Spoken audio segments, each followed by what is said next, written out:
This is Cassidy, and you are watching or listening to Cassidy is Alive, episode 26. And it is this week, my friends, that we are beginning our dive into The Simpsons. And we're just going to get straight into it without any delay. Never mind my week, though I do hope that you enjoyed yours. My friends, here is a neat little overlay, and here we go. This is The Simpsons, Part 1, The Epic Rise of Homer J. Simpson.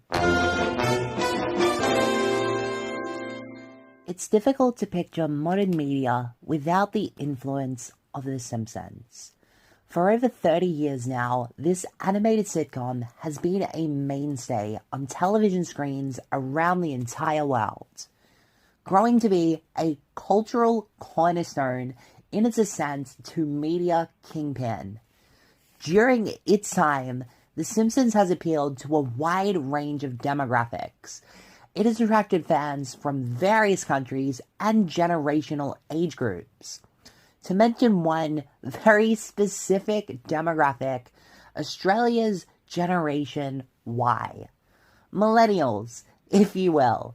We grew up with peak Simpsons, often cited as seasons 2 through 8. And it would air in the form of reruns at 6 p.m. every night on network TV for thereabouts 15 years. To my generation, The Simpsons is deeply ingrained in popular culture. It's a piece of who we are as people. And for this retrospective and history of, I want you to bear that in mind, because that is the angle from which I will be approaching this.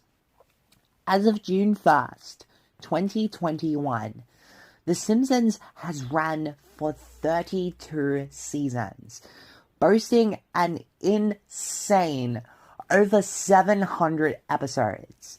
And outside of the most diehard fans, general consensus says that less than 1/3 of them are actually any good.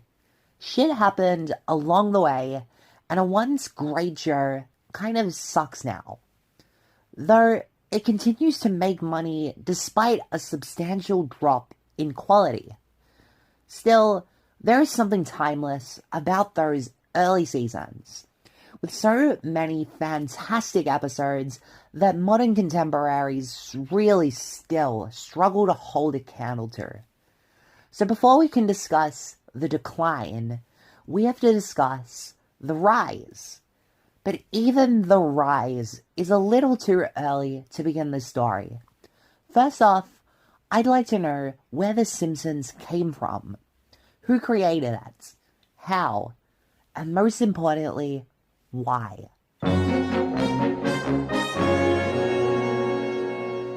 The man who had created The Simpsons was Matt Groening. He was the middle child of 5, born to Mother Margaret and Father Homer on February 15, 1954, in the American state of Oregon.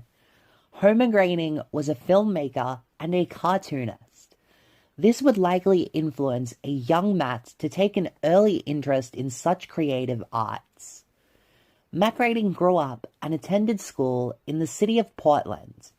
He graduated as an honor student from Lincoln High School, decades later describing his early years of education as, quote, simple. Groening has been described as a bright and capable student, one who would attain high grades while expending little efforts. His favorite classes in high school were English and graphic arts. Matt Groening entered tertiary education with an interest in journalism and authorship. At this point in his life, Matt was a big fan of American author Joseph Heller. His famous 1961 novel, Catch-22, a satire on the bureaucracy of war, had inspired Matt to pursue writing as a profession. He moved to the nearby state of Washington, where he entered liberal arts university, the Evergreen State College in the city of Olympia. Here, Matt Groening would serve as editor of the campus newspaper, the Cooper Point Journal, for which he would also write articles and draw crude cartoons. To start, more effort was put into Matt's written articles, though over time he would take more interest in his drawings, and they would thus grow more prevalent within the Cooper Point Journal.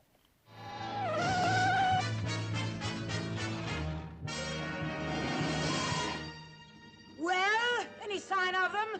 Not so much as one bloomin' footprint. And we've been up and down every blinking road in the old county. We're froze stiff. We're giving up. Oh, no, you don't. At some point during his college years, Matt Groening watched Disney's 101 Dalmatians. It was after seeing this animated film that he would begin to take cartoons more seriously as a career option. Groening began to consider the prospect of authoring a comic strip similar to the popular Peanuts comics by Charles M. Schulz, a way that he might combine his passion and talent for both cartoons and writing. Matt Groening now considered himself a writer/cartoonist. Groening's newfound pursuit of comics led him to meet a woman named Linda Barry, a fellow young cartoonist whom he befriended.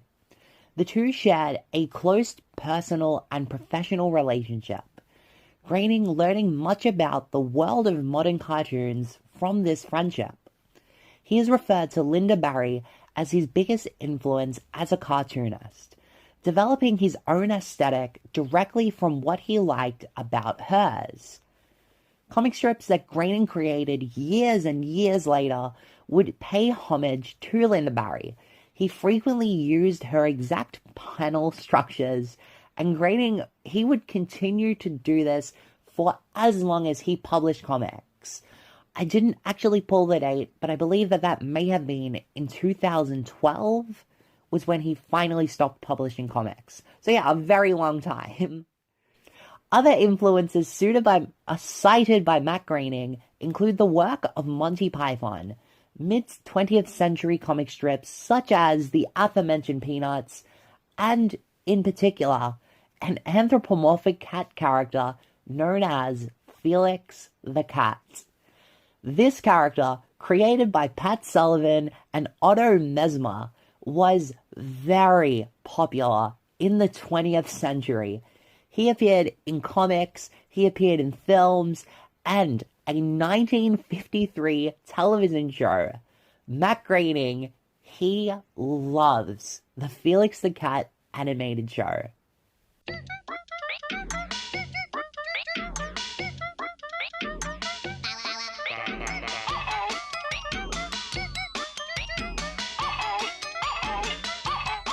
It was in 1977, at the age of 23, when Matt Groening moved to Los Angeles, California to pursue his future career. His primary goal was professional writing. While he was passionate about cartoons, and he did have talent, Groening felt that his real talent was in writing. And he was already taking a huge risk moving to LA, so he decided to take the safer option in pursuit of future work. Though Los Angeles, Matt Groening found, was a life in hell. In just his first year in LA, Matt had taken a series of self-described lousy jobs. These included things like dishwashing, landscaping, and chauffeuring. He'd even work a short time as a ghostwriter for an unnamed retired director. Eventually, Groening settled into a mundane role as a record store clerk at a shop on Sunset Boulevard. So, this must be the American dream. It had been a year of dead-end, underpaying jobs. A year of professional procrastination. Los Angeles was unlike Washington, and it was unlike home in Portland, Oregon. The real world and growing up was unlike high school, it was unlike college, and it was most certainly unlike cartoons. Matt Groening, now in his early mid-20s, needed a way to communicate his angst and to alleviate his frustrations, and he would quickly find one through art.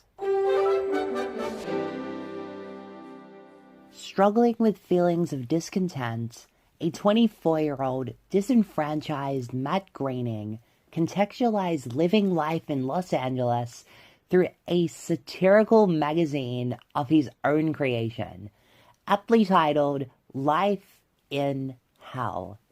The magazine featured articles and cartoons by Groening, photo collages, and the titular comic strip Life in Hell. This was a black comedy comic, and it follows Binky, a strung-out, anthropomorphic rabbit stuck at a dead-end job. Its characters were drawn in a rough, crude style that has since become associated with Matt Groening as a cartoonist. Life in Hell also serves as a glimpse at the formative years and refinement of Groening's style of comedy, a lampoon, and a critique of American culture, as well as the hilarity of what we'd consider a mundane situation. While it's certainly different to, and much darker than The Simpsons, the influence that one had on the other is almost instantly apparent, and anybody familiar with The Simpsons would most likely recognize Life in Hell as a product of the same artist. The Life in Hell magazine was originally made in 1978. Groening would photocopy his original and then send those copies to his friends, and he sold any leftovers for $2 each at the record store in which he worked.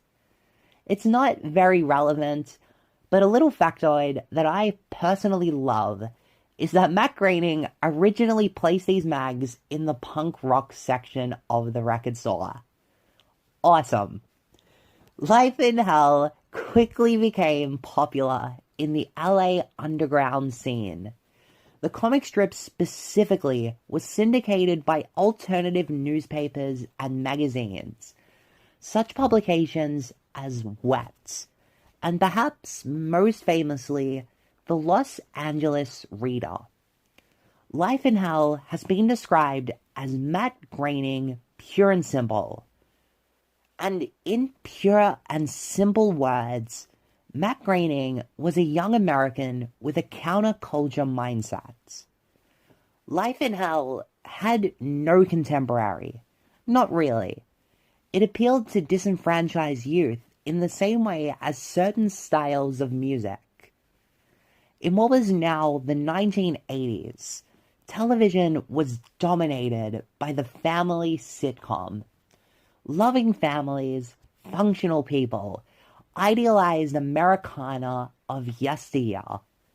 This was not really what the maturing Generation X was. So in 1985, when Life in Hell found its way to the desk of Hollywood producer James L. Brooks, he saw an opportunity to cater to and speak to a neglected, steadily growing niche. I came to 20th Century Fox to do movies, and then they started a network, and they asked me to do a show as part of their starting what became the Fox Network. And this was a time when 20th Century Fox was in shaky financial trouble, when the network took a while. I think they were sort of on the verge of going under several times. And in that environment, somebody made me aware of Tracy Ullman, and we did a sort of loose, crazy, nobody was watching it, with this wildly talented woman on television. And we thought that, you know, these bumpers you have before you go to commercial, that we'd make them little entertainment pieces. And we do these 30-second animated pieces. And I knew of Matt Groening's Life in Hell, and I asked him to come in and do one, and And it was just for the network nobody ever heard of, for this thing that very few people would watch. And he came in and sat in the building we're in now, and in the outer office, as a bolt from God, sort of drew what became of The Simpsons. Wow. In that same year of 1985, Brooks contacted Groening to arrange a meeting. It was his intention to come at the young cartoonist with a proposition. He wanted to adapt Life in Hell into a series of animated shorts. A quick note before we continue. The Fox Network. While it's largely considered a boomer's network today, Fox was specifically targeted at the 18 to 49 demographic at this point in time, 1985. It was arguably the first channel on network TV that targeted Generation X. James L. Brooks was a producer for this newfound Fox network, and he's offered to Matt Groening concerned a new program that was in production for Fox.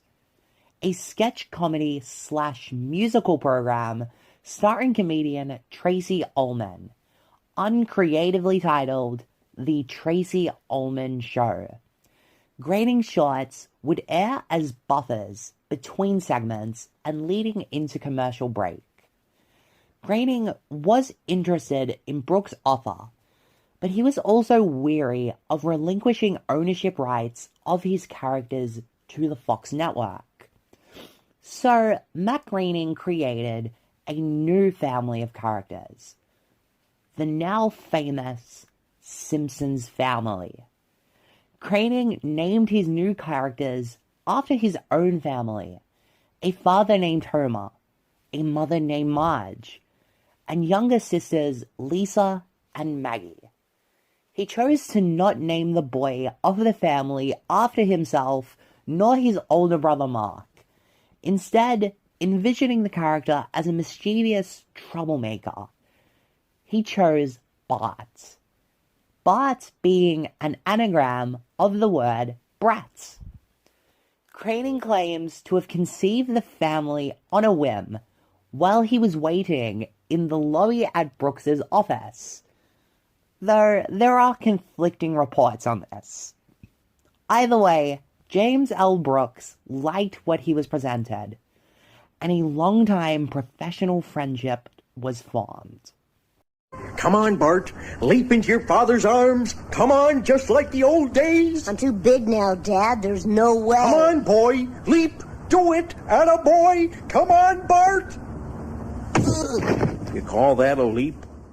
Beginning April 19th, 1987, a series of Simpson shorts would air on The Tracy Ullman Show, lasting a tenure of 2 years. They began accompanied by different animated shorts by other cartoonists, though The Simpsons is the only one that ever really caught on with viewers. This primitive version of The Simpsons has been noted for its crude, almost amateur visual design. Groening presented animators with rough sketches, expecting them to be cleaned up. The animators, however, simply traced over the sketches. The subpar quality of art would go on to be referenced in episodes of The Simpsons for many years as an infrequently reoccurring joke. Tracy Ullman was entertaining America with songs, sketches, and crudely drawn filler material. The Simpsons shorts rose in popularity quicker than Life in Hell had, said to have grown more popular in their first year than The Tracy Ullman Show itself. American audiences found themselves attracted to its dysfunctional namesake family. They were a simple parody of the sitcom family, but they also held the ideals of the preceding generation up to scrutiny. And The Simpsons did this by presenting a realistic portrayal of the American nuclear family, warts and all. Ironically, this realism came in the form of a cartoon. Towards the end of its run, the Ullman Show staff had grown resentful of the more popular Simpsons shorts. and they would allegedly file an internal complaint with Fox. Further claims allege that the complaint had been signed by Tracy Ullman herself. Whether or not that story is true, James L. Brooks and Matt Groening could certainly see the proverbial writing on the wall, and so they decided that they would explore different options.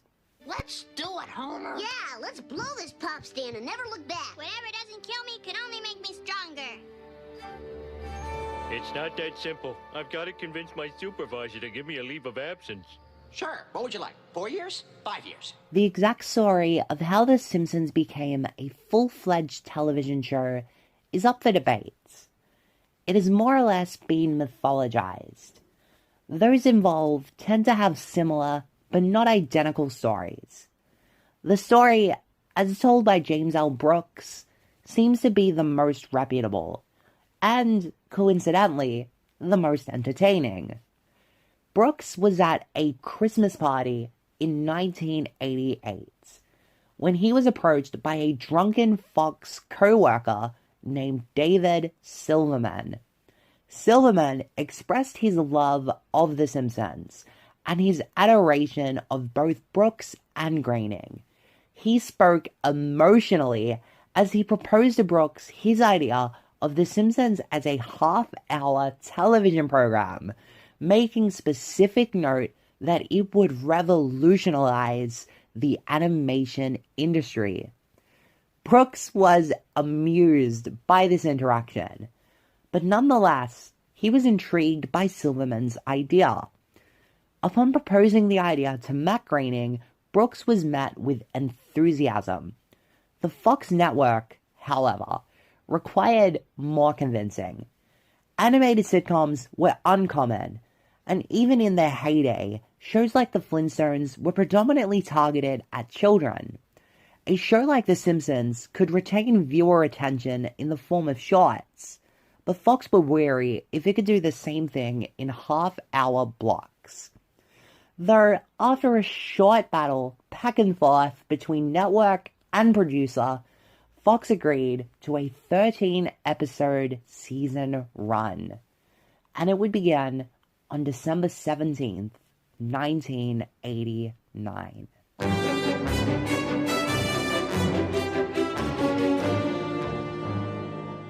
Before, my fans had to be able to read to enjoy my comics, and now they can just turn on a knob and enjoy my cartoons with The Simpsons. So it's a slightly wider-ranging audience. I have 3-year-olds tugging at my pant leg for autographs. Production on Season 1 of The Simpsons was handled by 3 executive producers: Matt Groening, James L. Brooks, and a man by the name of Sam Simon. Simon was a writer/producer with whom Brooks had worked in the past. He was pivotal to the early years of The Simpsons. Sam Simon was responsible for assembling the show's initial team of writers, and along with Groening, led them in scripting each episode. Sam Simon has described the creation of The Simpsons as his opportunity to remedy the formulaic Saturday morning slump that was the animation industry of the time. Not dissimilar to Matt Groening, whose vision for the show was to offer an alternative to what he described as mainstream trash of the day. Simon and Groening made for a good creative duo. Their differing approaches to comedy proved to be quite compatible. Groening had his trademark parody and black comedy, while Sam Simon favored character, jokes and gags that would develop over the course of the episode, as opposed to a string of jokes seen in contemporary sitcoms.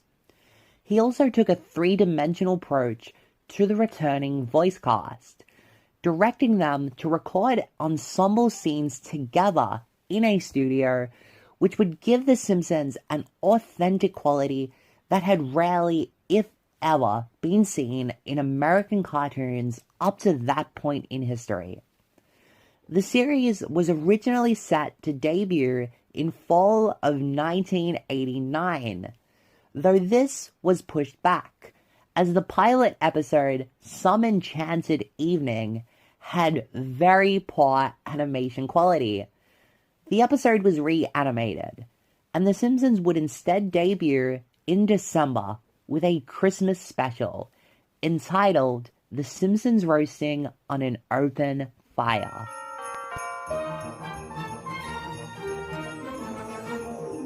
Oh, careful, Homer. There's no time to be careful. We're late. The pilot episode of The Simpsons, written by Mimi Pond and directed by an assumably sober David Silverman, aired first on December 17th, 1989, just at the dawn of a decade that would arguably be defined by what the program would go on to become. It follows the misfortunate circumstance met by the Simpsons family during the holiday season. Simpsons Roasting opens with the family attending a Christmas pageant at the Springfield Elementary School. Here we see Bart get ejected from the stage for singing a parody version of Jingle Bells, while Lisa performs a traditional dance from what they called the South Seas. In one single scene, the key character traits of the two eldest Simpson children are firmly established. Bart is a troublemaker, and Lisa is a cultured nerd. The following scene is at the Simpsons family home, where Bart and Lisa present Marge with their Christmas wish lists for Santa Claus. Notably, Bart wants a tattoo for Christmas, which Homer and Marge obviously forbid. Although, on what I can only assume was the following afternoon, Bart sneaks away from Marge while Christmas shopping at Springfield Mall, and he finds his way into a tattoo parlor. With astonishingly little effort, he convinces the owner that he is 21 years old, and Bart begins to receive a tattoo. He is found by Marge before the tattoo is complete, and she promptly drags him to a dermatologist, where the entire Simpsons family holiday budget is spent on Bart's tattoo removal procedure. Meanwhile, Homer is at work at the Springfield nuclear power plant. His boss, Mr. Burns, comes over the loudspeaker with an announcement. Power plant employees would not be receiving a Christmas bonus this year, leaving the Simpsons with no money to spend during the holidays. The episode's conflict deepens when Homer learns that Marge had spent all of the Christmas money to remove Bart's tattoo. Homer then decides to lie. He doesn't tell his family about his lack of annual Christmas bonus, but he swears to himself that he would provide for them this year any way he can.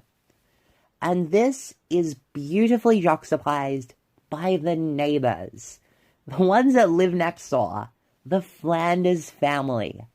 Now at this point, the Flanders family were characterized a little bit differently to how they would be in the more memorable seasons.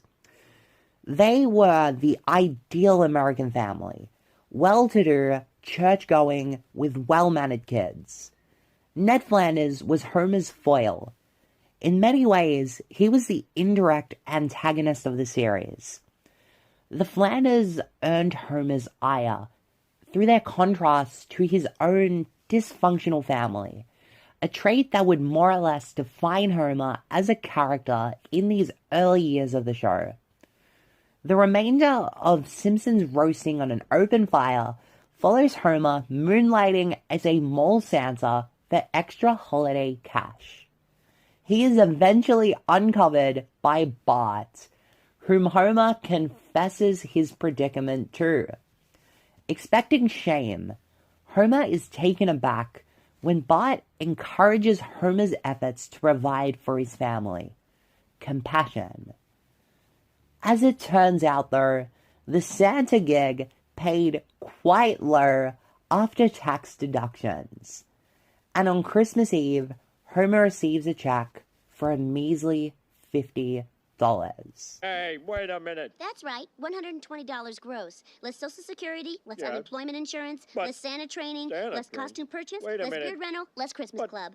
See you next year. Oh. Willing to gamble his pay in the hopes of winning more Christmas money, Homer takes Bart to the Springfield Downs racetrack to bet on greyhounds.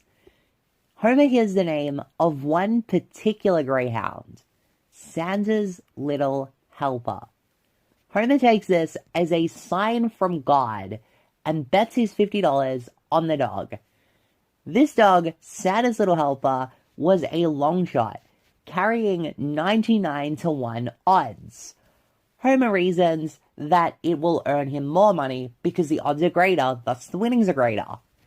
Unexpectedly, Santa's Little Helper finishes dead last.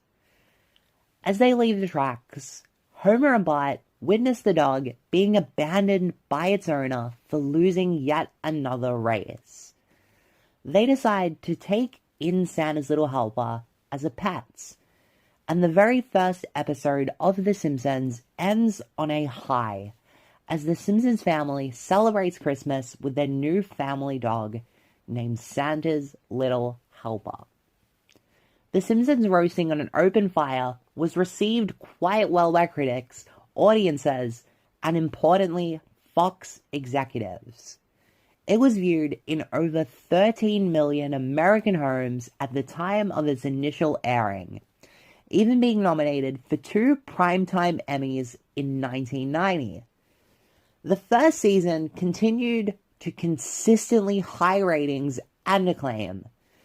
Notably, episodes were of a varying degree of animation polish during season 1, though it proved to not be a factor in the growing popularity of The Simpsons. Of the 13 episodes, several highlighted the character of Bart, the series' main focus at the beginning. Along with less memorable episodes such as Bart the Genius and the Crepes of Wrath, among these was The Telltale Head, an episode taking its name from Edgar Allan Poe's The Telltale Heart. In this famous story, Bart steals the head from a statue of town founder Jebediah Springfield. Facing the outrage of townsfolk and a guilty conscience, Bart solidifies his good nature and with an apology returns the head to the statue. Season 1 also has a Lisa-centric episode, more than one Homer episode, some showcasing family dynamics and family dysfunction, and there's even a Marge story that definitely fails the Bechdel test.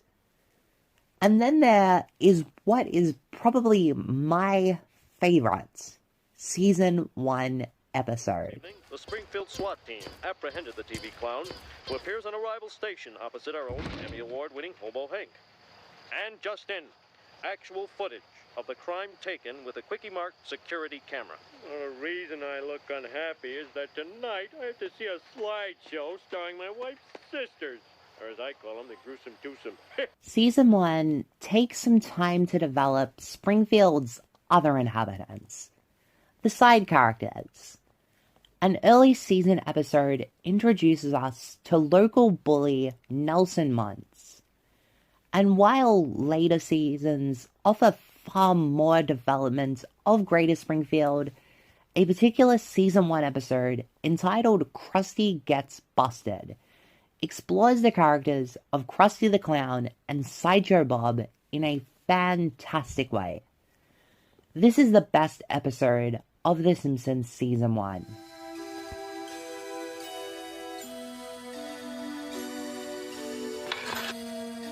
You're my best friend.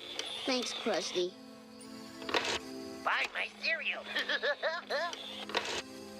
Buy my cereal. I didn't do it. Oh, I wish I could believe you. While a solid half of the first season was thematically mature, the episodes centering around Bart tended to be a little more childlike, somewhat reminiscent of contemporary children's cartoons. But this would all change with the debut of Season 2, and its premiere episode, Bart Gets an F. This episode drew what would be Fox's highest overnight rating up to that point in the network's history, and it is to this day still one of the highest rated episodes of anything on the Fox network ever. It follows Bart, failing school and faced with the possibility of repeating the 4th grade, as he attempts to improve and pass the year. It's an emotionally resonant and mature exploration of these real topics, while still remaining funny throughout its runtime. Animation is more polished than it had been at any point throughout Season 1, and we also get to learn about series mainstay characters like Martin Prince and Miss Krabappel. Bart Gets Enough, in many ways, was a watershed moment for The Simpsons as a TV show. And that makes sense, given it came from what I believe to be the watershed season of The Simpsons. Season 2 was still grounded in reality like the first, but it did take more risks, placing the Simpsons family in a few more unique situations. Along the way, we see more of, or are outright introduced to quite a number of side characters that will populate Springfield over the decades that follow. We also had some of my most adored episodes in Season 2. Stuff like Dancin' Homer and the very first Treehouse of Horror Halloween special. Along with that, Season 2 had some really touching moments. Prime example, the final minutes of fan-favorite episode, Lisa's Substitute. The Simpsons also won its first Emmy during Season 2, being awarded the Primetime Emmy for Outstanding Animated Program for the episode Homer vs. Lisa and the Eighth Commandment, a somewhat controversial episode poking fun at religious traditions. The Simpsons only rose in popularity throughout Season 2, as viewers around the world eagerly awaited each weekly installment of their new favorite sitcom family. However, not everybody was a fan. We are going to keep on trying to strengthen the American family, to make American families a lot more like the Waltons and a lot less like the Simpsons.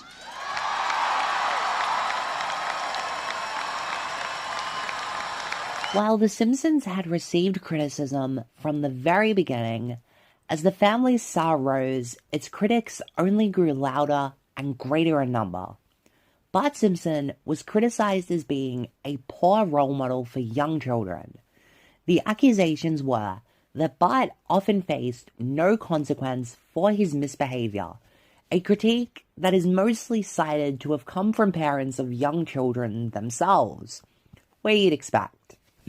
Ignoring that Bart would indeed frequently face consequence, it is understandable how a mischief maker like Bart Simpson might rub parents the wrong way.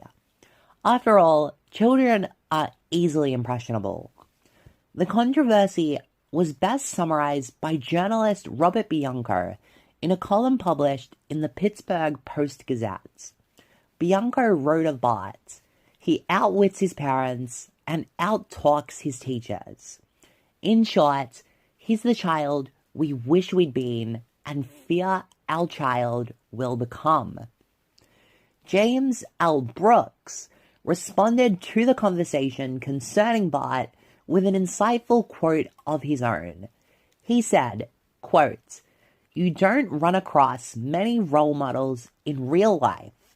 Why should television be full of them. Perhaps the harshest critic of The Simpsons was then United States President George H.W. Bush. He mentioned the show in a speech during his 1992 re-election campaign. The Republican candidate said the now infamous line, "We are going to keep on trying to strengthen the American family, to make American families a lot more like the Waltons and a lot less like the Simpsons." While I can't comment on former President Bush's attempt to strengthen the American family, one thing that undeniably grew stronger was the appeal of The Simpsons. The controversies surrounding the show, lo and behold, only helped it to become more popular. The Simpsons was the program that your parents hated. It was what the older generation did not want to understand. And in the midst of it all, The Simpsons had created its own counterculture icon. Oof. Cliffhanger. Just who could this counterculture icon be? Who is this yellow-skinned, likely spiky-haired young lad? We'll find out in a little while. For the moment, though, it is time for the Song of the Week. This week, we are going to be listening to just a little bit of a song known as Do the Bartman. This was released on the 1990 novelty album The Simpsons Sing the Blues. It's performed by Nancy Cartwright and the rest of the Simpsons cast, with additional vocals and production by none other than Michael Jackson. Back with Chapter 4 of this story in just a little while.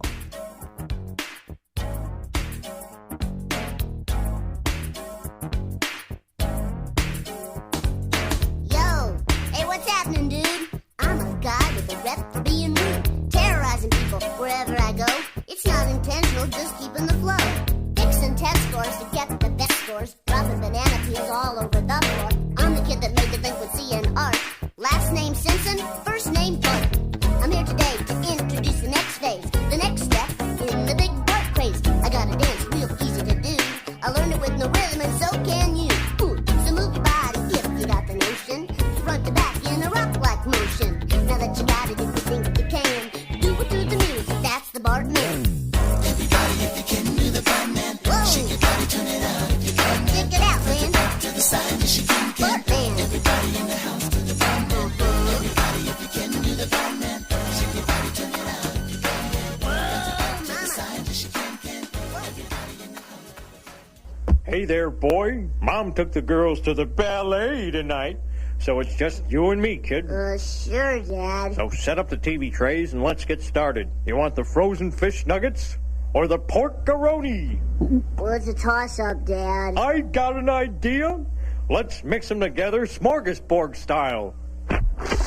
Voila! Fish pork-a-roni a la Simpson. Dad, would it be too late for me to catch a bus to the ballet? Where'd he go? Bart! Bart! Bart! Bart! Bart! Bart! Bart! Bart! Here I am. Eat. Yuck, tastes like dog food. Bart! Does eating dog food turn you into a dog? Bart! Well, that answers that question. You're not touching your fish pork nuggets-a-roni, boy.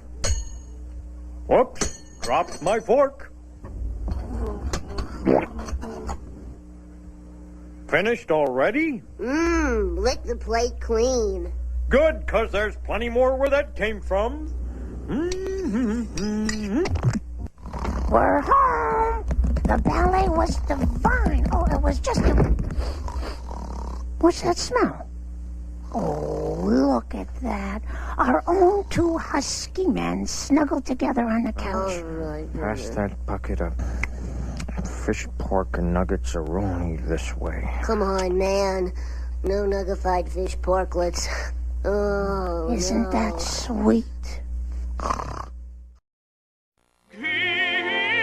She knew the signs, but didn't think to read them. He knew she was aware of her own unawareness. Then, a fleeting glimpse, and she realized, for every idiot, there is a compulsion. Nothing like a good belly flap. Oh, Homer. Nouveau postmodern comedy for the masses. The Simpsons.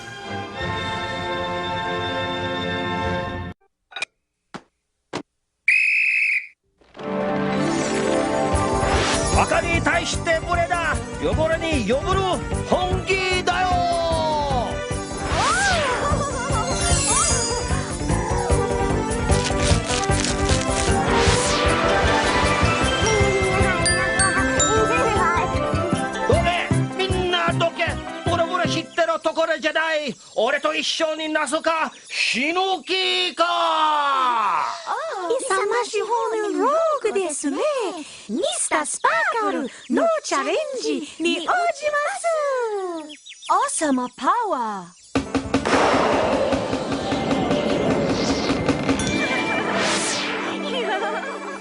夏休みの企画を終わろうで。ミスタースパコロ運のよベストワシュ They're the moments we'll always remember. You're all clear, kid. Now let's blow this thing and go home. No problemo, man. I can't swim! What, are you crazy? The fall will probably kill ya. Ooh, good point. Americans love an underachiever. Watch the epic grandeur of an unforgettable classic. Or watch The Simpsons.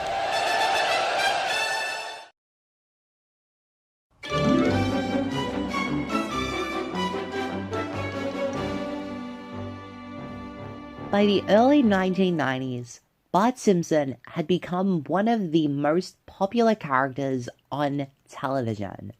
His immense popularity was termed Bart Mania, a reference to what was called Beatlemania, and the comparably quick ascent of the Beatles in the 1960s. In the early seasons, Bart was the de facto protagonist of the Simpson family, often the most heavily promoted character, finding himself appearing in advertisements even for episodes in which he was barely involved in the main plots. He was also insanely marketable. I mean, the sheer amount of Bart Simpson merchandise in the early 1990s is astounding. We're talking millions upon fucking millions of Bart Simpson t-shirts being sold internationally. Two of the most popular bore the slogans Underachiever and Proud of It, and an old Bart catchphrase, I'm Bart Simpson, who the hell are you? Both of these t-shirts were famously banned from schools across the United States of America. In the first 14 months, The Simpsons merch generated over $2 billion USD, and the brand had become among the most profitable in the world, with Bart Simpson as the face of all of it. Bart was considered the brightest new star on television, and some critics would describe the boy as the new king of TV. There was, however, already a king of TV.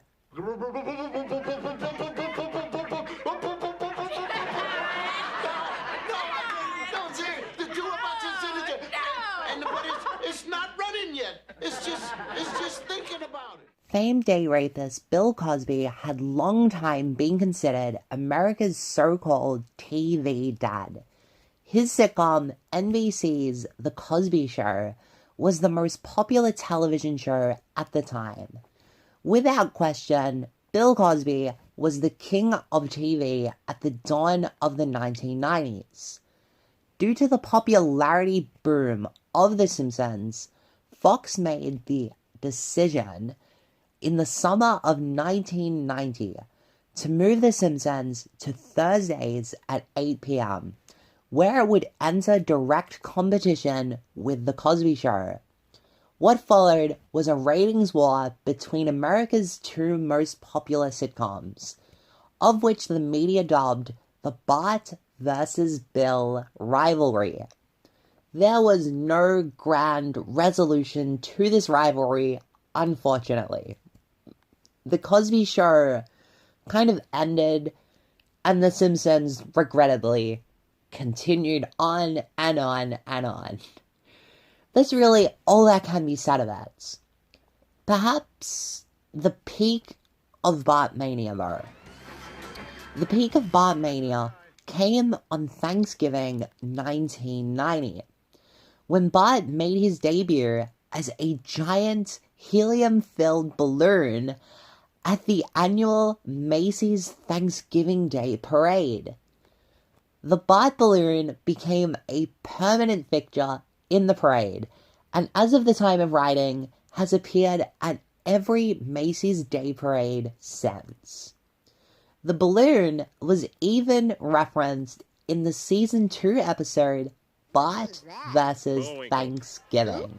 Wait a minute, who's that? Underdog, don't you know anything? Well, I know it wouldn't hurt him to use some cartoons made in the last 50 years. Son, this is a tradition. If you start building a balloon for every flash-in-the-pan cartoon character, you'll turn the parade into a farce. By the end of the second season, the relationship between Matt Groening and Sam Simon had become a strained and particularly contentious one. According to writer and self-described Simpsons historian John Ortved, who'd written in his book The Simpsons, an uncensored, unauthorized history, Sam Simon had grown to resent the media attention and the praise that Matt Groening had received. In a schoolyard kind of way, Simon felt that he was the one who deserved the credit for the success of The Simpsons, and that Matt Groening's influence was minimal. Of course, Matt Groening literally created The Simpsons, but whatever. Sam Simon, however, was not just at odds with Matt Groening. He also found himself in frequent arguments with production company Gracie Films, and with another fellow executive producer, James L. Brooks. Simon would leave The Simpsons staff in 1993, negotiating a deal on his way out, which would see him receive a share of the show's annual revenue in perpetuity, as well as an executive producer's credits. He pretty much left all influence on The Simpsons at the end of Season 2, however. Taking over as showrunners for Season 3 were Al Jean and Mike Reiss, two young men who had written for The Simpsons since the show had begun. Season 3, and what is often considered the golden age of The Simpsons, commenced in grand fashion with the popular episode Stark Raving Dad, which guest starred Michael Jackson, appearing under a pseudonym. In this episode, Bart causes a laundry accident, which forces Homer to wear a freshly dyed pink shirt to work. This very quickly catches the attention of Mr. Burns, who suspects Homer to be a, quote, free-thinking anarchist. And so, after a bit of fuckery, Homer is sent to a mental institution, where he would be sharing a room with a large, bald man calling himself Michael Jackson. Skipping forward, Homer is declared sane, and as it turns out, the alleged Michael Jackson is only in the mental home voluntarily, so Homer invites him to stay with his family for a little while. The season 3 premiere ends with one of the most memorable scenes in all of classic Simpsons, as Bart, along with the man calling himself Michael Jackson, sing Lisa a song that they'd written for her birthday. Michael Jackson then reveals himself to actually be Leon Komkowski, a bricklayer from New Jersey. He goes on to explain that he had fought with anger issues for most of his life, and only ever found happiness in the joy that imitating Michael Jackson would bring to others. He walks towards the rising sun as the credits roll. Stark Raving Dad received widespread acclaim following its initial airing, and the show-running team of John and Weiss were quickly recognized as the men to lead The Simpsons to greater heights. We understand, Homer. After all, we are from the land of chocolate. The land of chocolate.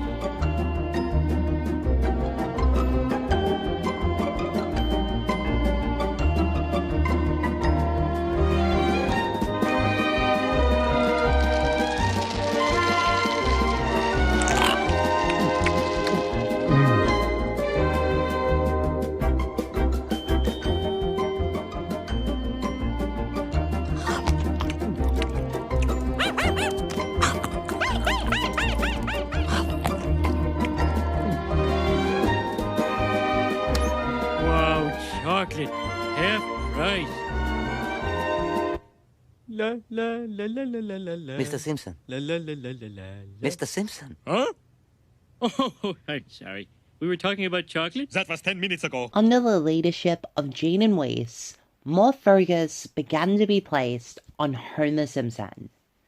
While little more than a parody of sitcom dads in the first 2 seasons, Season 3 afforded Homer more personality, becoming characterized by his simple, naive nature, love of food and beer, as well as his kind heart.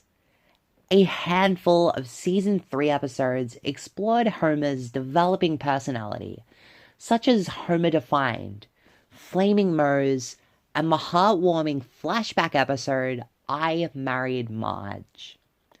The show's success continued into 1993 with Season 4, which is my favorite season of The Simpsons. Season 4 was when The Simpsons started to get a little more ridiculous with its plots, as the entire town of Springfield is swindled into investing in a monorail, or Homer and Barney having competing plowing businesses. And it all climaxes in an episode where Krusty the Clown's show is cancelled. To a degree, the show's writers seem self-aware of the growing grandiosity of The Simpsons, and I believe that you can see a reflection of that in the episode Itchy and Scratchy the Movie. At the end of Season 4, several of the show's original writers left the Simpsons staff to seek outside opportunities, as did the acclaimed showrunners Al Jean and Mike Weiss, who went on to create their own animated sitcom, The Critic. It was also at this time that Sam Simon finalized his previously discussed negotiations and had officially left the Simpsons staff himself. For the 5th and 6th season, the new Simpsons showrunner would be one David Merkin. Merkin was a polarizing figure among Simpsons staff, though his era of The Simpsons is often praised by fans and critics alike. Merkin's style of leadership involved conducting writing sessions in one room, as opposed to working in divided teams, which was the norm for The Simpsons writers. His vision for The Simpsons was self-described as story-oriented, and with character and emotional focus, while keeping it surreal and weird. It was during the David Merkin years that Homer supplanted Bart as the most popular and main character of The Simpsons. While we'd see our deepest dives yet into side characters, like Apu and Principal Skinner. So while season 5, which, side note, is my second favorite season, was and continues to be loved by audiences, there were certain members of Simpsons staff that had issues with new showrunner David Merkin, one of which, Simpsons creator Matt Groening. Get out of my office! Matt Groening was vocal in his criticisms of David Merkin. In particular, Groening disliked the idea of the episode Deep Space Homer, where Homer quite literally goes into space. Groening felt that sending Homer Simpson to space was too large of a concept, fearing that it would leave writers with nowhere to go following this episode. Speaking of The Simpsons writers, some of them also had their grievances with David Merkin, specifically his style of humor.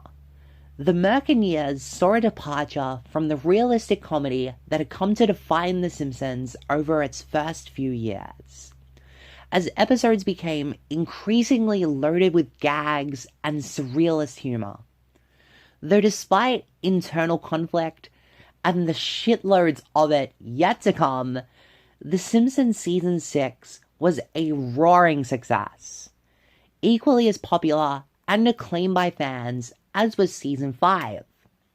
Season 6 is to date the highest rated season of The Simpsons by all metrics. And there are 2 episodes in particular that I would like to discuss.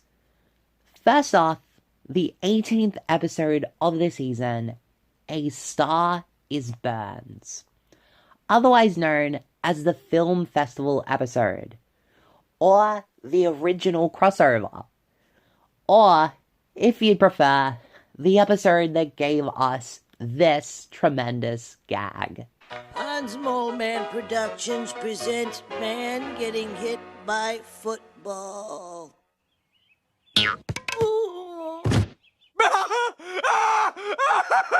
A Star is Burns first aired on March 5th, 1995, of course, on the Fox network. In the episode, the town of Springfield hosts a film festival, inviting famed film critic Jay Sherman to be a judge on the committee that will choose the best film of the festival.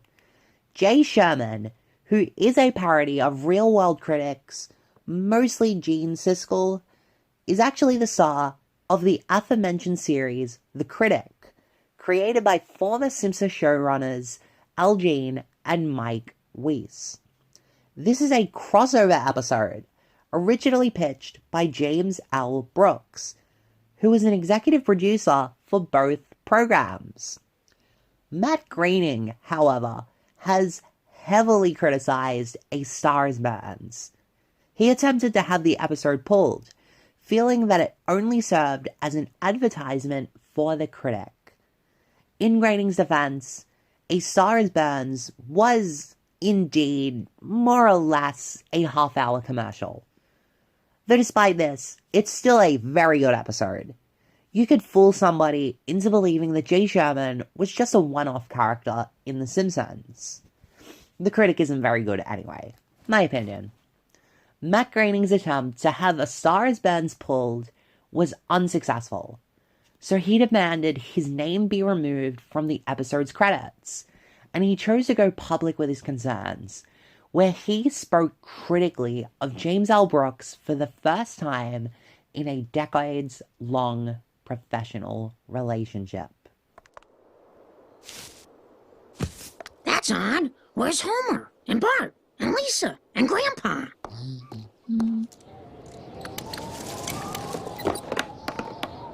After all these years, things are finally starting to go my way. I feel like celebrating. Oh, it's you. What are you so happy about? I see. Well, I think you'd better drop it. I said drop it. Get your hands off. Where is everybody? Hey, man, are you okay? Won't dignify that with response. Mr. Burns has been shot. Just a minute. This isn't Mr. Burns at all. It's a mask. Wait, it is Burns. His wrinkly skin looks like a mask. I don't think we'll ever know who did this. Everyone in town's a suspect.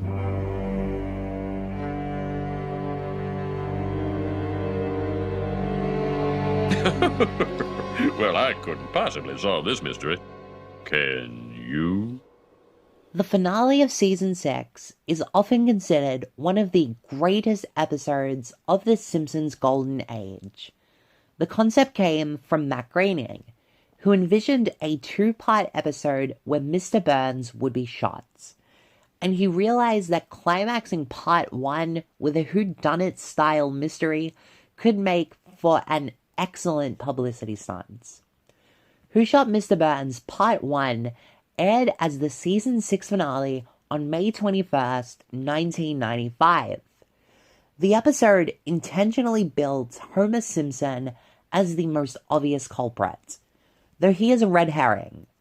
Writers had left clues hinting at the identity of the true shooter, and over the season break, Fox held a contest where fans would guess who done it. Nobody got it. And, I mean, fuck, who could, right? Season 7 debuted on September 17th with Part 2 of Who Shot Mr. Burns. And the second part was just as good, if not better, than the first. We learn early that Homer is innocent, but he is nonetheless suspected of the crime. We get tons of fake-outs as we learn more about the incident. The episode interestingly switches between the point of views of Homer, Lisa, Mr. Smithers, and Chief Wiggum. And yes, Mr. Burns is still alive. In fact, it's all Burnsy that drops the revelation. He reveals who really shot him on that night. No! Say it, Burns! Say I never shot you! Before. Shot? By you, I'm afraid not, my primitive friend. Your kind has neither the cranial capacity nor the opposable digits to operate a firearm. The one who shot me was... Maggie Simpson! It was the baby, Maggie Simpson. We should have known. The premiere of Season 7 was also the end of David Merkin's reign as The Simpsons showrunner. Merkin would remain on board as an advisor, and replacing him as co-showrunners would be the duo of Bill Oakley and Joshua Weinstein, two writers who were suggested by David Merkin himself. So begins the Oakley and Weinstein years, the final seasons of The Simpsons' golden age. Well, Seymour, I made it, despite your directions. Ah, Superintendent Chalmers, welcome. I hope you're prepared for an unforgettable luncheon. Oakley and Weinstein have been praised by Simpsons fans, writers, critics, basically everybody. Their approach to Seasons 7 and 8 was primarily based on Season 3 nostalgia, where David Merkin took the series to some ridiculous new places. The Oakley and Weinstein years, in contrast, brought The Simpsons back to reality. Their goal as showrunners was to revisit a time when The Simpsons was a reflection of the modern American family, and to put more focus on Springfield and the people who lived in it. Seasons 7 and 8 were kind of a self-indulgent celebration of The Simpsons itself. And, you know, when something is as great as classic Simpsons was, that's a good thing. I will gladly take 2 years of self-indulgence. But it wasn't also formulaic. Oakley and Weinstein also wanted to push the envelope at least a few times each season. And a great example of that is the anthology episode 22 Short Films About Springfield. They'd also enact some rare permanent change to a show that had been exclusively status quo up to that point. In an episode that actually features Sir Paul McCartney from the Beatles, Lisa becomes a vegetarian. The episode is cleverly titled Lisa the Vegetarian. And this is actually, as stated, a permanent change to Lisa's character. She will remain a vegetarian for the rest of the series. Another permanent change is the divorce of Luann and Kirk Van Houten, otherwise known as Milhouse's parents. It was during the Oakley and Weinstein years that The Simpsons hit its first major milestone.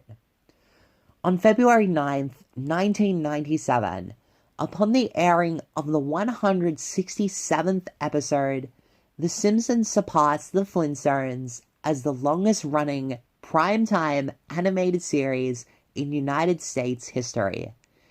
The episode in question, Season 8, Episode 14, was entitled The Itchy and Scratchy and Poochie Show, and it is a meta-commentary on the longevity of a television series being creatively stifled, all of that.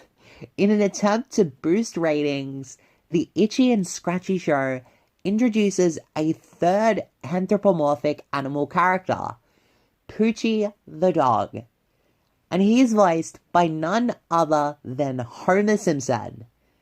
The audience does not respond well to Poochie, and he is quickly cut from the show.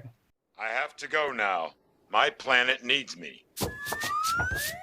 Seasons 7 and 8 of The Simpsons continued the trend of earning widespread acclaim. The popularity of the show was without parallel, and at this point, even its harshest critics had come to appreciate The Simpsons for what it was.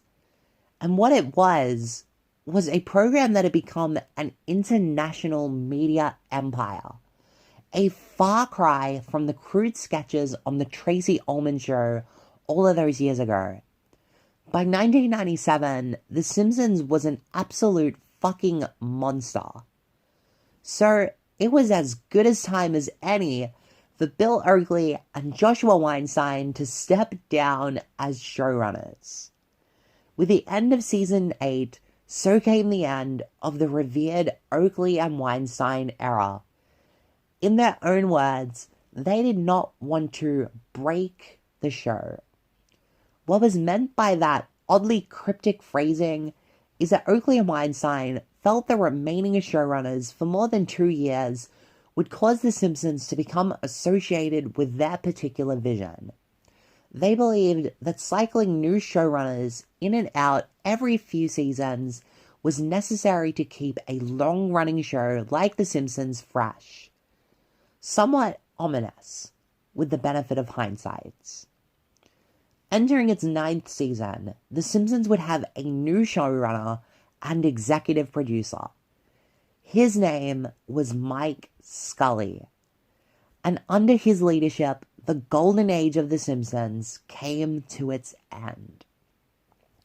John Ortved, Simpsons historian, has described Scully as the man at the helm when the ship turned towards the iceberg.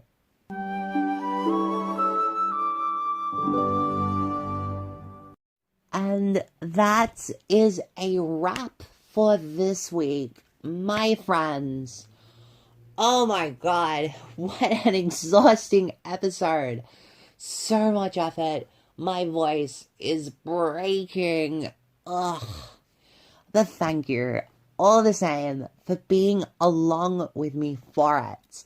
And if you were not interested by The Simpsons, I hope at least I provided some kind of entertainment as my voice slowly degraded over the course of this episode. This is only part 1 of our dive into The Simpsons.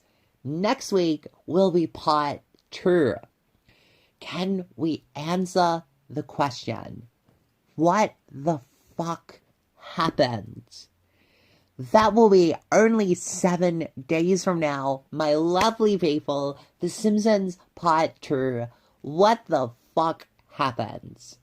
I appreciate all of you who were here with me this week, and I really hope that you'll be back for part 2 of our journey. Until then, have a wonderful week. Eat some chocolate. Or, whatever you like. Frankly, I don't care. Just eat something yummy. Anyway, I'm out of here. Have to rest my voice. This has been Cassidy. I love you guys. Bye!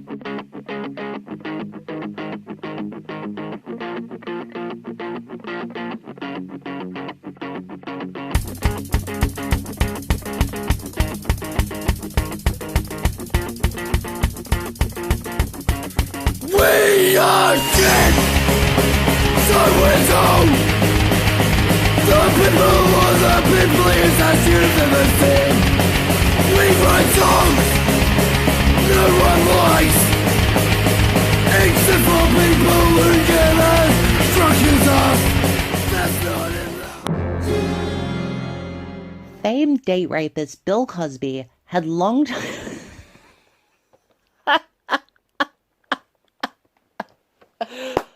Am I actually gonna say that? Famed date rapist... Okay, alright. Let's do another take. Oh my god. I can't believe I'm saying that. Famed date rapist Bill Cosby...